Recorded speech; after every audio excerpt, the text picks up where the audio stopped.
একটা আনছি অদাত বাড়ির গতি 50, আরো দাঁড়ি বেচাইলাম 46। আর যে গরু বড় গরু আনছি 4 দাঁত, সেই গরু বাড়ির করছে 80, 85। আর সেই গরু হারত কয় 70, 75। গরু বেচাই নেই, গরু ধরি বাড়ি যাই।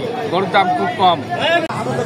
গরু কিনছি 45,800 দিয়ে, অন্যান্য হাটে আজকে একটু কম আছে।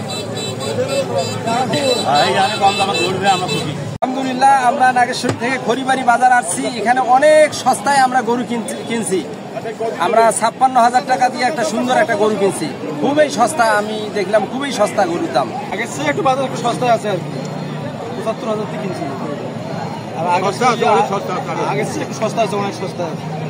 কিনলেন খড়িবাড়ি এখানে আসছি দামের জন্য, কিন্তু এখানে দাম কম। গরু ঘরের পালা গরু, এখানে মানে যতটা ভাবছিলাম ঈদ হাটা দাম পাবো, কিন্তু আসলে অতটা বাজার নাই।